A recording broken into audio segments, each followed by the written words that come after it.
yesterday. He's expected to miss 6 to 8 weeks. He will undergo surgery to repair the fracture this week. Now, speaking of Rondo, he was one of many players to post a complaint about the NBA bubble to social media in recent days. He posted this picture of his hotel room to his Instagram stories with the caption, "Motel 6, hun," and tagged the NBA. He's not the only player complaining. Food, another of the complaints. Joel Embiid took to Instagram to post a picture of his meal with the caption, "Definitely losing 50 pounds." Now, I've got Jay Williams with me here.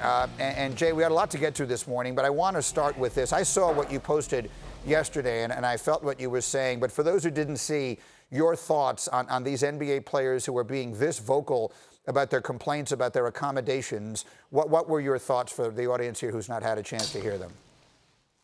Well, first off, Granny, I don't think this is applicable to the majority of NBA players. This is a minute few, but I don't want this to paint a negative picture for the majority of people that are down there to go to work and to do what they have to do.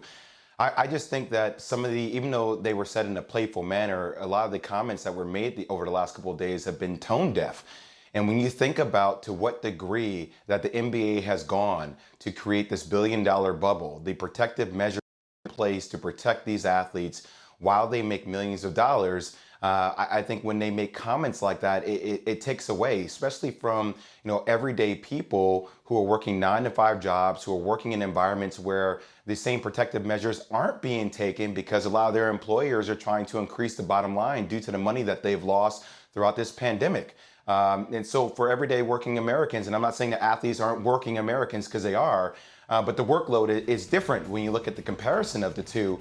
And I just think that the NBA has a chance to be such a game changer in the way these athletes are going to speak about systemic racism and injustice.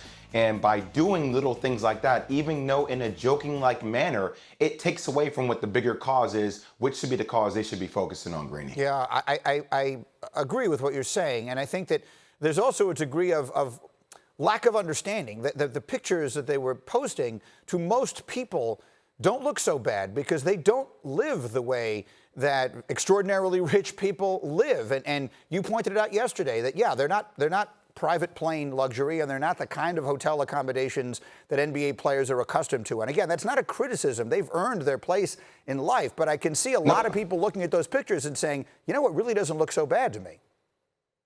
You know, Greeny, so it's not the Four Seasons, a Motel 6. I stayed at a Motel 6 for my first 4.5, 5 years at ESPN when I was making $45,000 a year, right? These are things that you have to do. And it is a difference of a Four Seasons to that, but still at the same scheme of things, when you're having your food being delivered to you and you have a lot of people out here in the United States that are struggling to put food on the table for their family, I think sometimes when you're in that bubble, it's easy to lose perspective. And my point was that these players have a chance to do something monumental with this platform. And now you have to be more strategic and more responsible than ever to think about what is our unifying POV that we're putting out there collectively and be on the same page about it. And that's proving to be a little bit difficult and challenging right now. Okay, I'm glad that you said that. And I'm also glad that you said that it is just a small number of people that we're talking about. And most of it was clearly, I think, meant in jest. Let's not overstate the significance of it. Meanwhile, let's talk about the significance of the on-the-court stuff. So all eyes on LeBron, and LeBron came back. We'll hear from him a little later in the show. He came back, he's ready to go, and he is talking about wanting to win badly. But we already know that they'd lost Avery Bradley, who was not coming back for this restart, and now they lose Rajon Rondo to an injury. Just how significant is this for the Lakers' chances of winning a championship? Well, I mean, after LeBron James, I mean, he's the best playmaker there is on the floor. So I think that definitely hurts him. And look, Rajon Rondo, his basketball IQ is off the charts. I mean, you've heard Doc Rivers talk about it. You've heard multiple coaches and GMs just really acknowledge the fact that he is a genius on the court. So I think this is a huge loss for the Lakers, a team that was considered to be the presumptive favorite. But I do say this, do not sleep on Alex Caruso. Now, he does not have the same playmaking abilities passing-wise that Rajon Rondo does. But I still think that he is somebody that is constantly overlooked within NBA circles.